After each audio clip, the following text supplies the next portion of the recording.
E incrivelmente somos mestres em dificultar as nossas vidas, em criar problemas completamente desnecessários, através de diálogos internos preocupantes e negativos, através de imagens internas grandes e brilhantes de um passado do qual desejamos esquecer. Mas fazemos questão em manter bem próximo de nós, criando possibilidades futuras das quais não desejamos experienciar, reforçando e ampliando as sensações pesadas no corpo. E por quê? Por que somos o nosso maior inimigo? O motivo é muito mais simples do que você imagina. E se você deseja descobrir o maior motivo e a partir de hoje em como se tornar o seu maior aliado ou aliada, continue assistindo esse vídeo.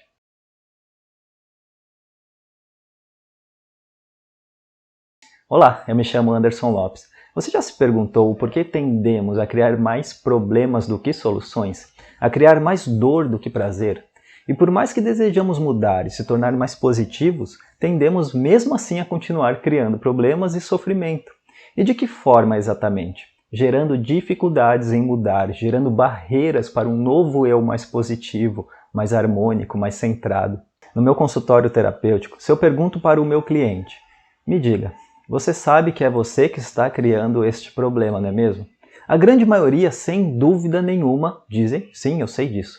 E, portanto, mesmo sabendo que somos o criador do problema, ainda assim não nos libertamos de tal processo criativo, porém completamente destrutivo.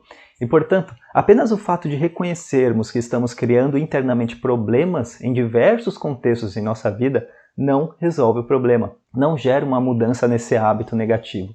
E isso é muito simples de entender.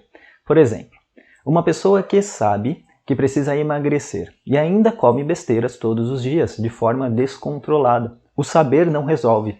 Uma pessoa ciumenta demais, sabe que tal comportamento prejudica completamente a sua vida, gera sofrimento e etc. Mesmo assim, a mesma sabendo que necessita mudar tal comportamento, tal saber não gera um aprendizado e, consequentemente, um novo comportamento. Portanto, podemos compreender tal falta de mudança interna, mesmo quando a desejamos através de dois caminhos. O primeiro é acreditar que não sabemos, ou seja, estamos apenas nos enganando, fingindo que sabemos. Ou por outro lado, podemos investigar se há uma causa em um nível abaixo do saber, algo abaixo que torna o saber totalmente indiferente. E se partimos do pressuposto que há de fato algo que impede o saber se tornar realmente uma ação transformadora, podemos agora mergulhar em um novo nível. E através deste mergulho, podemos reconhecer um hábito que molda completamente os níveis da nossa vida, nossos comportamentos, nossos pensamentos, as reações padronizadas e etc. E tudo isso ocorre devido ao nosso hábito da atenção externa. E para você realmente compreender este hábito, eu vou desenhar, porque tudo fica mais fácil quando a gente desenha, não é mesmo?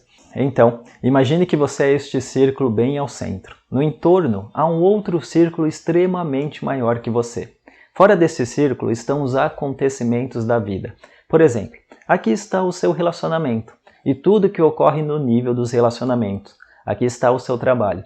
Aqui está o seu lazer e todas as outras coisas que ocorrem no seu dia a dia. E toda a sua atenção está totalmente vagando nesta grande esfera, dos quais há outra e outra e outras esferas.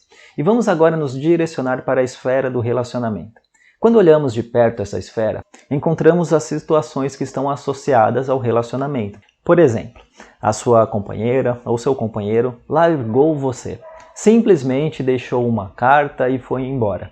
E como você mantém o hábito de manter a sua atenção sempre para a esfera maior, isto é, externamente, consequentemente você lida com pensamentos do tipo: por que esta pessoa fez isso comigo?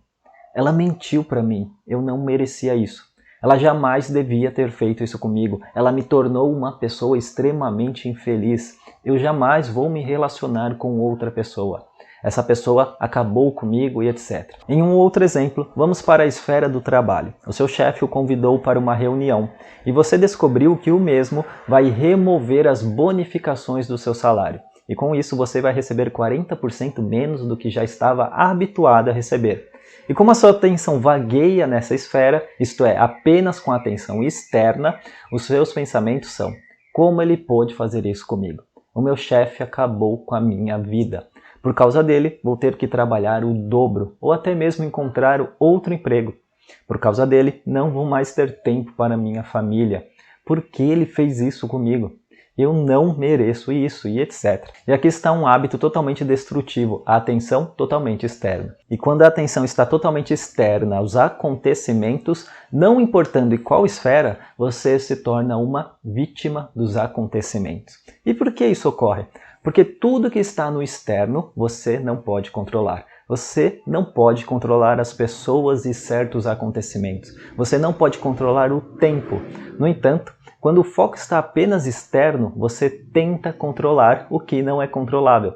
E por ser impossível, você amplia cada vez mais a sensação de falta de controle. Afinal, você realmente não tem o controle do que está no externo. E por isso, gera-se a ideia que você não tem controle da sua vida, que a vida é difícil, que o problema é sempre os outros e o que fizeram com você e etc.